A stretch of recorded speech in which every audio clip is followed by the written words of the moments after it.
नमस्कार, किसान समाचार में आप सभी दर्शकों का स्वागत है। मैं हूं साइमा खान। सबसे पहले नजर हेडलाइंस पर।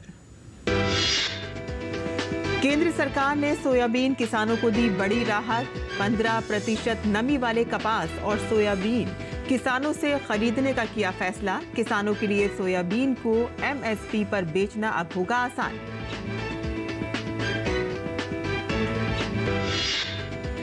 मंडी में टमाटर की कीमत में कमी के कारण खुदरा कीमत में भी आ रही है कमी। बेहतर आपूर्ति के कारण एक महीने में टमाटर की कीमत में आई 22% से अधिक की कमी।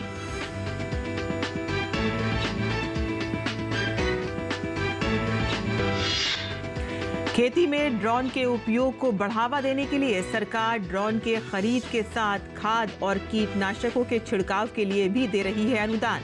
बिहार सरकार सभी जिलों में ड्रोन से कीटनाशक का करने जा रही है छिड़काव।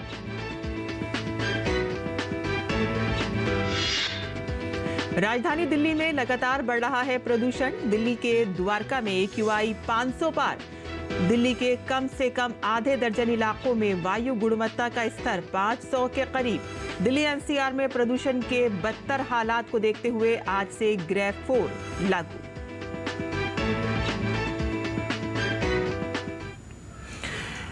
और अब समाचार विस्तार से। केंद्र सरकार के कृषि एवं किसान कल्याण विभाग ने सोयाबीन किसानों को बड़ी सहायता दी है। केंद्र सरकार ने खरीफ सीजन 2024-25 के लिए मूल्य समर्थन योजना के तहत खरीद के लिए अधिकतम स्वीकार्य नमी की मात्रा को 12% से बढ़ाकर 15% कर दिया है। इससे किसानों के लिए सोयाबीन को MSP पर बेचना आसान हो जाएगा। किसानों के व्यापक हित में 15% तक नमी वाले स्टॉक की खरीद के कारण होने वाले सभी खर्च संबंधित राज्य सरकारों द्वारा वहन किए जाएंगे। वहीं MSP का पूरा भुगतान राज्य स्तरीय खरीद एजेंसियों और संबंधित राज्य सरकारों द्वारा PSS के तहत खरीदे गए सोयाबीन स्टॉक के लिए पंजीकृत किसानों को किया जाएगा। इस बीच महाराष्ट्र के मुख्यमंत्री एकनाथ शिंदे ने केंद्रीय कृषि मंत्री के साथ कपास और सोयाबीन किसानों के मुद्दों पर चर्चा की और एकनाथ शिंदे ने कहा कि 15% नमी वाले कपास और सोयाबीन को खरीदने का फैसला किया गया है और साथ ही उन्होंने कहा कि सरकारी योजनाओं का सकारात्मक प्रभाव पड़ा है।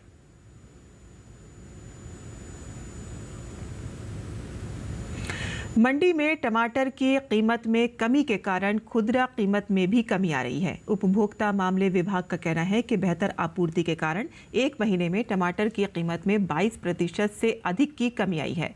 कृषि विभाग के तीसरे अग्रिम अनुमान के अनुसार 2023-24 में टमाटर का कुल वार्षिक उत्पादन 213.20 लाख टन है, जो 2022-23 में 204.25 लाख टन से 4% अधिक है। हालांकि टमाटर का उत्पादन पूरे वर्ष होता है, लेकिन उत्पादन क्षेत्रों और उत्पादन की मात्रा में मौसमी परिवर्तन होता रहता है।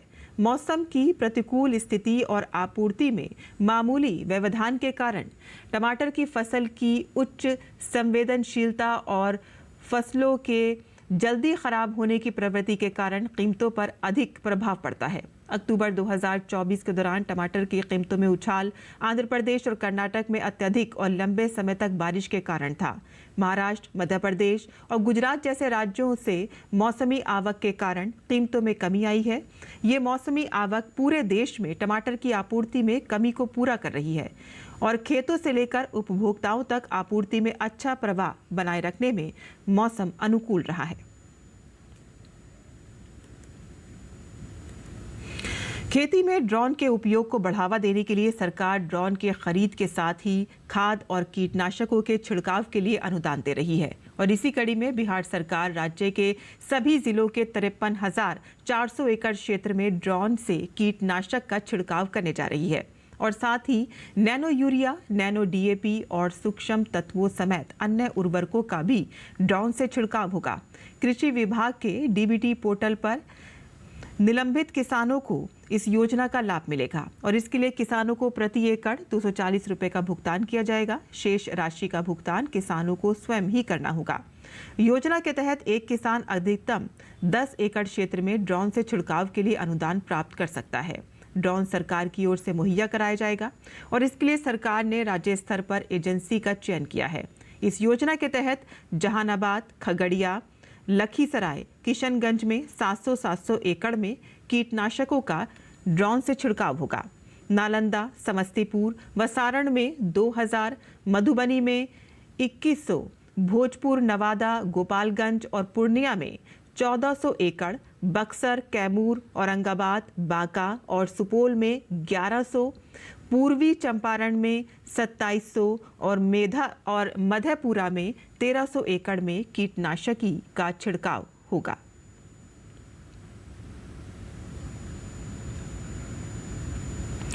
स्वास्थ्य के लिहाज से लाभप्रद काले धान की चमक किसानों को आकर्षित करने लगी है और नतीजतन इसकी खेती का क्षेत्र भी बढ़ने लगा है। कटिहार के हसनगंज प्रखंड के इलाके की मिट्टी काले धान की खेती के लिए अनुकूल मानी जाती है और यही कारण है कि बड़ी संख्या में यहाँ किसान काले धान की खेती कर रहे हैं और इससे किसानों की अच्छी आमदनी भी हो रही है। पेश है हमारी ये रिपोर्ट। स्वास्थ्य के लिहाज से लाभप्रद काले धान की चमक किसानों को आकर्षित करने लगी है। नतीजतन इसकी खेती का क्षेत्र भी बढ़ने लगा है। कटिहार के हसनगंज प्रखंड के इलाके की मिट्टी काले धान की खेती के लिए अनुकूल मानी जा रही है। कम पानी में बेहतर उपज के कारण भी किसान इस प्रजाति को अपनाने लगे हैं।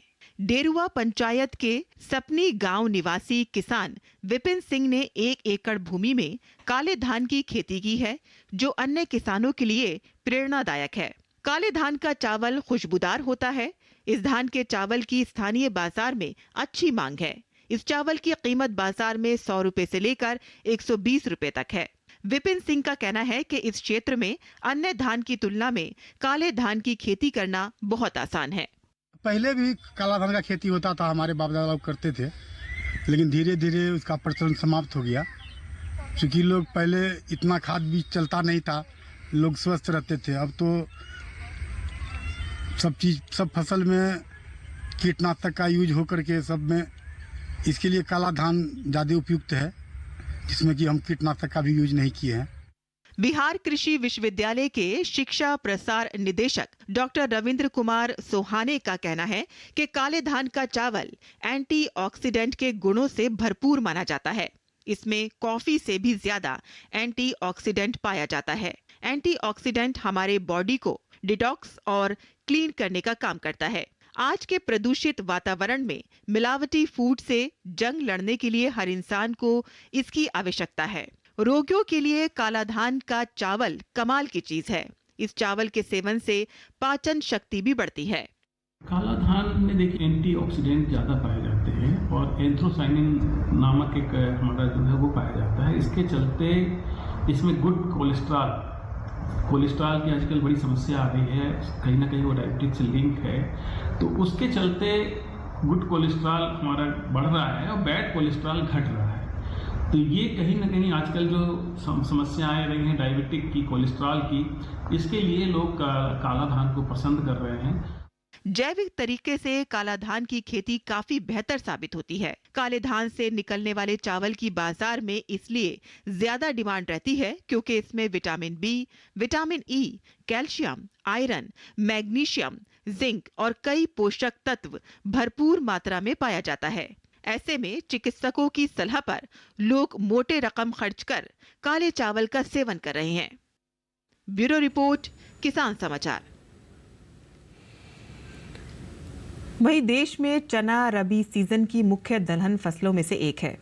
रबी सीजन में किसान प्रमुखता से चने की खेती करते हैं। ऐसे में ज्यादा से ज्यादा किसान चने की अधिक पैदावार प्राप्त कर सके, इसके लिए कृषि वैज्ञानिकों और कृषि विश्वविद्यालयों द्वारा चने की कई नई किस्में विकसित की गई हैं। इसमें काबुली चना की किस्म BG 3022 भी शामिल है।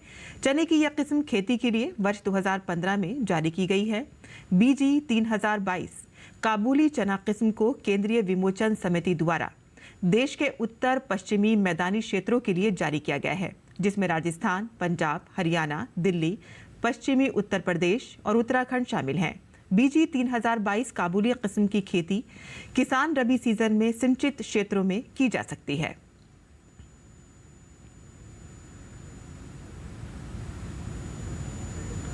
और आइए अब जानते हैं कि BG 3022 काबुली चना की क्या विशेषताएं हैं। बीजी 3022 में भरपूर मात्रा में प्रोटीन होता है। इसमें 25% तक प्रोटीन हो सकता है। इस किस्म के दाने बड़े होते हैं, जिसमें 100 बीज का वजन लगभग 38 ग्राम तक का होता है। ये किस्म रबी सीजन में सिंचित क्षेत्रों के लिए अनुमोदित की गई है और बीजी 3022 किस्म से किसान औसतन 18 क्विंटल प्रति हेक्टर एवं अधिकतम 30 क्विंटल प्रति हेक्टर तक की पैदावार प्राप्त कर सकते हैं।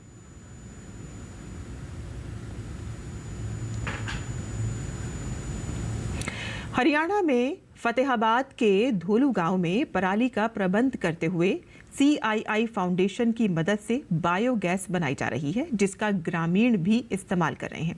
कैसे बनाई जा रही है पराली से बायोगैस और ग्रामीणों को कितना मिल रहा है इसका फायदा, इसका ग्राउंड जीरो पर जायजा लिया हमारे संवाददाता गिरीश निशाना ने। पराली का इस्तेमाल बायोगैस बनाने में भी किया जा रहा है। फतेहाबाद जिले के धोलू गांव के अंदर ये बायोगैस प्लांट लगाया गया है, जिसका फ़ायदा यहाँ के निवासी उठा रहे हैं।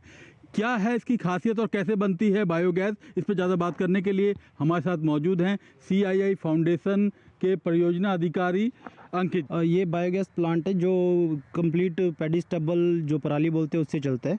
इससे तकरीबन इसमें 16 क्विंटल के पास पराली डलती है और 4 क्विंटल कावडंग उसमें लेयर के वाइज डलता है। जैसे 4 क्विंटल पराली, उसके साथ एक क्विंटल कावडंग वो भर के इसको पानी से फिल कर दिया जाता है और उसके 1 हफ्ते बाद इसके अंदर गैस बनना स्टार्ट हो जाता है। 1 हफ्ते के बाद जब वो गैस बनता है तो उस गैस को हम कुकिंग के लिए और बाकी चीज़ के लिए यूज़ कर सकते हैं। इसका सबसे ज़्यादा बेनिफिट ये है कि जो भी पराली इसके अंदर यूटिलाइज़ होता है उससे हमें एक तो गैस मिल रही है, दूसरा जो प्रदूषण की समस्या है वो सब समाप्त हो रही है। तो ये 2023 में मई में हमने 2 प्लांट लगाए थे हम फतेहाबाद के अंदर, एक साथ वाले गाँव मगावाली में भी है और ये प्लांट तब से सक्सेसफुल रन है। बहुत अच्छा मॉडल हमने देखा है। ये पंजाब एग्रीकल्चर यूनिवर्सिटी लुधियाना के द्वारा इन्वेंट किया गया है। तो हरियाणा के अंदर टोटल 4 यूनिट इसकी लगाई हैं हमने, 2 फतेहाबाद में और 2 सिरसा में सर। तो इसमें कितनी पराली लग जाती है टोटल, अगर बात की जाए कितने खेतों की? जी, इसके अंदर सर ये कंप्लीट पूरे 1 साल में 2.5 एकड़ तकरीबन 1 हेक्टेयर की पराली ये यूज़ करता है। एक बार में इसमें 16 क्विंटल पराली और 4 क्विंटल कावडंग का यूज़ किया जाता है। एक बार भर जाने के बाद कितनी गैस चल जाती है? ये तकरीबन सर आपको 3 महीने तक ये सप्लाई देता है। उसके बाद सेम इसको फिल करना पड़ता है। जो इसका वेस्ट बच जाता है कंपोस्ट, उसको खेत में हम खाद के तौर पे यूज़ करते हैं। ग्राउंड लेवल पे किस तरह से किया जा रहा है इसका इस्तेमाल, आइए चल के देखते हैं। राजबाला भी इस बायोगैस को इस्तेमाल कर रही हैं। ये बहुत अच्छा है और उस गैस के मुकाबले अपनी बचत भी होती है पैसों की और इससे बर्तन वगैरह भी काले नहीं होते हैं और सेहत के लिए भी अच्छा है। इससे कोई बदबू वगैरह भी नहीं होती जैसे LPG से होती है। कितना चल जाती है आपकी ये गैस? ये 4-5 महीने, एक बार फिल करने के बाद 4-5 महीने अच्छे से चल जाती है। बाकी ग्रामीणों को क्या सलाह देना चाहेंगे इसके लिए? मैं तो यही सलाह देना चाहूँगी, उससे बहुत अच्छी है ये वाली गैस। तो कहीं ना कहीं लगता है कि पराली भी समाप्त हो रही है और आपके काम भी आ रही है। यस सर, बहुत अच्छे से हमारे काम आ रही है और पोल्यूशन भी नहीं होता है। पराली को जलाने से पोल्यूशन होता है और इससे हमें गैस प्रोवाइड होती है। हमारे साथ राजेश कुमार हैं, बात करते हैं। हर महीने 1 सिलेंडर लगता है तो इसमें सिलेंडर की यूज़ वो पैसे नहीं लगेंगे। और दूसरा बात, इससे पराली हमारी जो है जला रहे हैं लोग, वो जलाने की ज़रूरत नहीं है, उससे गैस उत्पन्न हो रही है। सबसे बढ़िया तो ये देखो ना, भी ना जलाने की लोड़ और ना कुछ और करने की, इससे गैस मिल रही है हमारे को। ग्रामीणों को यही कहना चाहता हूँ भी ज़्यादा से ज़्यादा बायोगैस पराली का यूज़ करके बायोगैस को घर में यूज़ करें। धुएं से छुटकारा, चूल्हे से छुटकारा, पैसों की बचत, सारा सिस्टम सही, कोई बर्तन काले नहीं होते, सब्जी में भी टेस्ट आता है, सारी चीज़ों में बढ़िया है ये। तो कहीं ना कहीं LPG के सिलेंडर की भी कोई दिक्कत नहीं है, क्योंकि ये बायोगैस के माध्यम से अपने घर का खाना बना रहे हैं। पिछले 1 साल से लगातार यहाँ पर ये इस्तेमाल कर रहे हैं और इसको इस्तेमाल करके ये काफ़ी उत्साहित भी नज़र आ रही हैं। कैमरामैन कमलेश कुमार के साथ गिरीश निशाना, DD न्यूज़, फतेहाबाद, हरियाणा। हिमाचल प्रदेश में रामपुर बुशहर का अंतर्राष्ट्रीय लवी मेला किन्नौरी पारंपरिक उत्पादों एवं सूखे मेवों के व्यापार के लिए प्रसिद्ध है, लेकिन सेब बागवानी की ओर किसानों के बढ़ते रुझान के चलते अब बाजार से ये पारंपरिक पहाड़ी जैविक उत्पाद घटते जा रहे हैं, जिसका असर अंतर्राष्ट्रीय लवी मेले पर भी देखने को मिल रहा है। देखते हैं ये रिपोर्ट।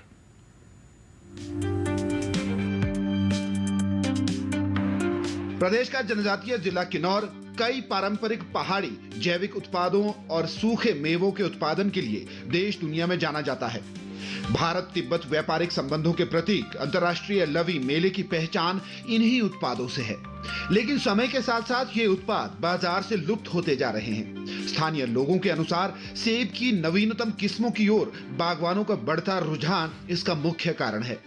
बागवानी विशेषज्ञों का कहना है कि पारंपरिक उत्पादों एवं सूखे मेवे को तैयार करने में अधिक श्रम और उत्पादन लागत आती है और वहीं सेब की नवीनतम किस्मों की बागवानी से उन्हें जल्दी और अधिक लाभ हो रहा है।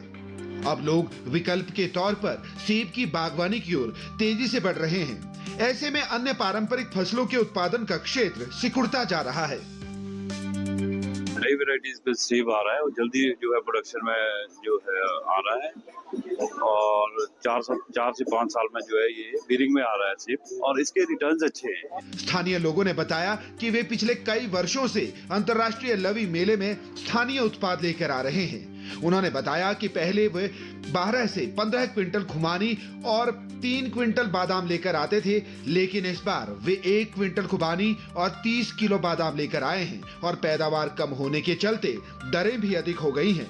मेले में इस बार बादाम, खुबानी, चिलगोजा, राजमा, मटर, काला जीरा, शिलाजीत और कई प्रकार के अनाज लाए गए हैं, लेकिन मांग की अपेक्षा इनकी आमद बेहद कम है। जो आपका चुली हो गया, जो बादाम हो गए, वो कम हो रहे जी, बहुत कम। लोगों ने सेब कई यहाँ काट दिए क्योंकि सेब में ज़्यादा ध्यान दे रहे लोग सब अब, तो इस वजह से थोड़ा सा महंगा हो गया जिस बार।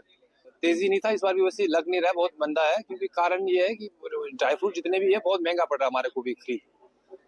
मेन तो हमारे किलो में मैक्सिमम सारे लोग बगीचे तैयार कर रहे हैं, जो खाली जो जमीन में सारे जो प्लेन जमीन है वो सारे बगीचे तैयार होने के कारण तो राजमा की पैदावार बहुत कम हो रहा है। कृषि विभाग के विशेषज्ञ डॉक्टर राजेश जायसवाल ने बताया कि विभाग किसानों को अनुदान देकर पारंपरिक फसलों को बढ़ावा देने का प्रयास कर रहा है। लोगों को बीज भी उपलब्ध करवाया जा रहा है ताकि लुप्त हो रही फसलों का संरक्षण सुनिश्चित हो सके, क्योंकि इन फसलों में औषधीय गुण अधिक हैं। हमारी जो है लोकल फसलें हैं जैसे कोदा, कांगनी, बिथू जो भी है, तो विभाग इनके ऊपर सब्सिडी प्रदान कर रहा है और बीज उपलब्ध करवा रहा है सब्सिडी अनुदान पर। हमारे पास जैसे मैक्सिमम वैरायटीज आई है, हमारे स्थानीय रामपुर की है और इसमें कोदा, कांगनी और पूरा हमने लाइव इसमें रखा हुआ ताकि किसान भाई ज्यादा इसकी ओर ज्यादा आकर्षित हो। वास्तव में सेब की बागवानी की ओर तेजी से बढ़ रहे किसानों के कदमों से अन्य पारंपरिक फसलों की पैदावार घटती जा रही है। लोगों को निरोग व स्वस्थ जीवन का लाभ देने के लिए इन फसलों के उत्पादन की दिशा में और अधिक प्रयास किए जाना समय की आवश्यकता है। डीडी न्यूज के लिए रामपुर से विशेषर नेगी की रिपोर्ट। और देश की राजधानी दिल्ली और आसपास के इलाकों में एयर पॉल्यूशन की गंभीर स्थिति ने लोगों की हालत खराब कर रखी है। दिल्ली का एयर क्वालिटी इंडेक्स यानी कि AQI पिछले कुछ दिनों से लगातार 400 के ऊपर बना हुआ है। हालात की गंभीरता को देखते हुए दिल्ली सरकार ने आज से ग्रैप 4 को लागू कर दिया है। आपको बता दें कि ग्रैप 4 तब शुरू होता है कि जब AQI 450 से अधिक हो जाता है। ग्रैप 4 लागू किए जाने के बाद वायु गुणवत्ता के स्तर को नियंत्रित करने के लिए सरकार द्वारा कई कड़े उपाय किए गए हैं। इस चरण में कारखानों, निर्माण कार्यों और यातायात पर कड़ी पाबंदियां लगाई गई हैं ताकि प्रदूषण को नियंत्रित किया जा सके। ग्रैप 4 प्रतिबंध के अंतर्गत दिल्ली में ट्रकों के प्रवेश पर प्रतिबंध रहेगा। हालांकि आवश्यक सेवाओं में लगे ट्रकों को छूट रहेगी। दिल्ली NCR में ग्रैप 4 लागू होने के बाद जरूरी सेवाओं, CNG, इलेक्ट्रिक कारों, इलेक्ट्रिक ट्रकों को छोड़कर अन्य सभी ट्रकों की एंट्री पर रोक रहेगी। दिल्ली में रजिस्टर्ड डीजल 4 और उससे कम क्षमता वाले डीजल से चलने वाले MGV वाहन और भारी माल वाहन के चलने पर सख्त प्रतिबंध रहेगा। और इसके साथ ही दिल्ली में 10वीं और 12वीं कक्षा को छोड़कर बाकी सभी क्लास ऑनलाइन होंगी। सरकारी और प्राइवेट ऑफिस 50% क्षमता के साथ चल सकेंगे और ऑफिस अपने कर्मचारियों के लिए वर्क फ्रॉम होम का फैसला ले सकते हैं। सरकार कॉलेज और अन्य शैक्षणिक संस्थान बंद कर सकती है और इसके अलावा गैर आपातकालीन व्यावसायिक गतिविधियों को बंद कर सकती है। राज्य सरकारें प्रदूषण को देखते हुए सड़कों पर इवन ऑड के आधार पर निजी वाहनों के संचालन पर निर्णय ले सकती है। भारत अंतर्राष्ट्रीय व्यापार मेले में इस बार भी काफी संख्या में खाने पीने के उत्पाद देखने को मिल रहे हैं। कहीं सोया से बने वे उत्पाद हैं तो कहीं मोटे अनाज को मिल रहा है मेले में बढ़ावा, बता रहे हैं हमारे संवाददाता गिरीश निशाना। भारत अंतर्राष्ट्रीय व्यापार मेले में एक से बढ़कर एक उत्पाद देखे जा सकते हैं। यहाँ सोया से बने अनेक उत्पाद आए हुए हैं। क्या खासियत है इनकी, आइए बात करते हैं अमित बजाज जी से। वेज ले नॉन वेज मत ले, वो सारे तमाम ऐसे प्रोडक्ट बना रही है आज की डेट के अंदर जो नॉन वेज के सब्स्टिट्यूट हैं। जैसे जायका नॉन वेज जैसा है, शुद्ध शाकाहारी अंडा भुर्जी है, वेज चिकन है, क्रिस्पी वेज चिकन इस बार हमने लॉन्च किया है। टोफू फ्राइज लॉन्च किए हैं। जो लोग फ्रेंच फ्राइज खा के बोर हो चुके हैं वो वेजले के पास आ सकते हैं। वो आप टोफू फ्राइज या क्रिस्पी वेज चिकन वगैरह नए प्रोडक्ट है, इसका जायका ले सकते हैं ट्रेड फेयर के अंदर। ये बहुत ही अच्छा मंच है, इसने डिस्ट्रीब्यूटर मिलते हैं। इस बार हमें डिस्ट्रीब्यूटर बहुत सारे मिले हैं, यहाँ पे बहुत अच्छा बिजनेस मिला है और पूरे हिंदुस्तान में पूरे हिंदुस्तान से लोग आते हैं यहाँ पे। साल में ये एक बार लगता है, ये 2-3 बार लगना चाहिए। तो यहाँ आप देख भी सकते हैं किस तरह से लोग काफ़ी संख्या में यहाँ पहुँच रहे हैं और यहाँ छुटकारा लेते हुए नज़र आ रहे हैं, क्योंकि यहाँ एक से बढ़कर एक उत्पाद इस बार अंतर्राष्ट्रीय व्यापार मेले में अपनी पहचान दर्ज करा रहा है।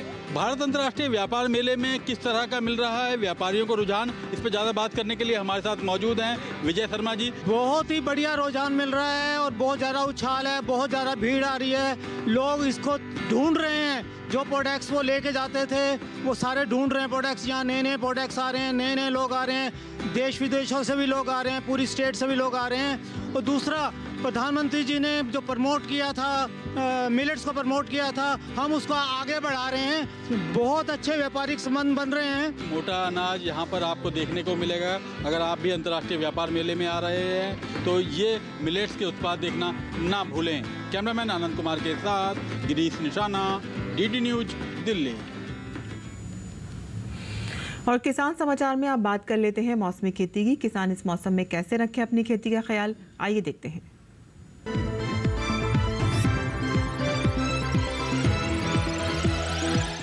नमस्कार, आप देख रहे हैं DD किसान। मैं हूं AI कृष और आज हम अरुणाचल प्रदेश, असम और मेघालय में होने वाली खेती किसानी से संबंधित सलाहों के बारे में पूरी जानकारी देंगे। अरुणाचल प्रदेश के किसान जल्द से जल्द धान की कटाई कर लें। इसके साथ ही यहाँ सरसों और मटर की बुवाई का काम पूरा करें। यहीं इस समय फूल गोभी, पत्ता गोभी और ब्रोकली की रोपाई करते रहें, जबकि आलू की रोपाई के लिए खेत तैयार करें। वहीं असम के पहाड़ी इलाकों के किसान रबी मक्का, कैनोला और सरसों की बुवाई जारी रखें। इसके अलावा मौसम ठीक रहने पर तैयार धान की कटाई करें और कटाई के बाद उन खेतों में मटर और खेसारी की बुवाई जारी रखें। यहीं इस समय केले की फसल को रोगों से बचाएं। असम में निचली ब्रह्मपुत्र घाटी इलाके में साली धान की कटाई करें। इसके साथ ही यहां कुत्तू की बुवाई का काम पूरा कर लें। निचली ब्रह्मपुत्र घाटी इलाके में ही मटर और मसूर की बुवाई के अलावा आलू, पत्ता गोभी, फूल गोभी, गांठ गोभी, बैंगन और टमाटर की रोपाई जारी रखें। वहीं ऊपरी ब्रह्मपुत्र घाटी इलाके के किसान धान की कटाई से लगभग 15 से 20 दिन पहले धान के खेतों में मटर की सीधी बुवाई कर सकते हैं। इसके अलावा यहां इस महीने के दौरान बोरो धान की नर्सरी तैयार करें। ऊपरी ब्रह्मपुत्र घाटी इलाके में ही अभी बैंगन की रोपाई करें। बराक घाटी इलाके में आलू की रोपाई के अलावा कैनोला और सरसों की बुवाई करें। वहीं मध्य ब्रह्मपुत्र घाटी इलाके में बोरो धान की नर्सरी तैयार करें, जबकि साली धान की कटाई कर लें। इसी तरह कृषि और किसानों से जुड़ी हर महत्वपूर्ण जानकारी के लिए हमारे साथ जुड़े रहिए और देखते रहिए DD किसान। धन्यवाद।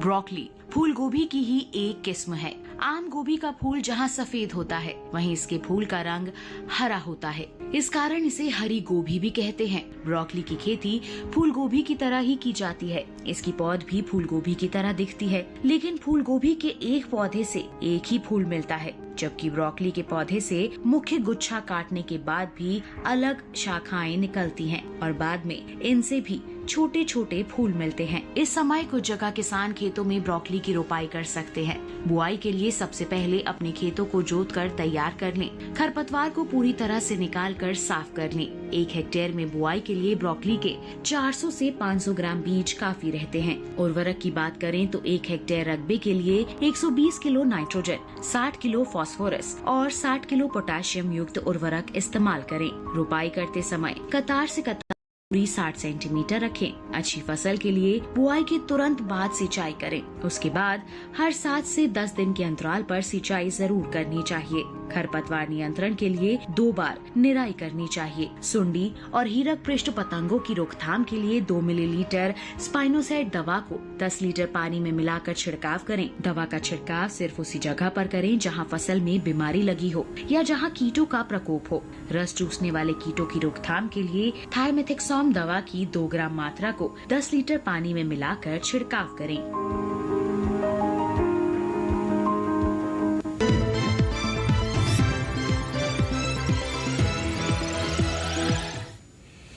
और खेती किसान से जुड़ी खबरों के बाद आइए अब नजर डाल लेते हैं कुछ और खबरों पर। खास खबर में नाइजीरिया की सफल यात्रा के बाद प्रधानमंत्री नरेंद्र मोदी ब्राजील के दौरे पर हैं। PM Modi Rio de Janeiro में होने वाले G20 शिखर सम्मेलन में शामिल होंगे। प्रधानमंत्री मोदी G20 शिखर सम्मेलन के दौरान विभिन्न वैश्विक मुद्दों के बारे में भारत का दृष्टिकोण रखेंगे। केंद्रीय मंत्री डॉक्टर मनसुख मांडविया ने नई दिल्ली में विकसित भारत युवा नेता संवाद राष्ट्रीय युवा महोत्सव 2025 पर आयोजित सम्मेलन को संबोधित किया। केंद्रीय मंत्री शिवराज सिंह चौहान ने कांग्रेस को नफरत फैलाने वाली पार्टी कहा। केंद्रीय मंत्री ने कहा कि मोहब्बत की दुकान चलाने वाले देश में नफरत फैलाने का काम कर रहे हैं। आम आदमी पार्टी को झटका देते हुए मंत्री कैलाश गहलोत ने अपने पद और पार्टी की सदस्यता से इस्तीफा दे दिया है। झारखंड विधानसभा चुनाव के दूसरे और आखिरी चरण में राज्य की 11 जिलों की 38 सीटों पर 20 नवंबर को वोट डाले जाएंगे।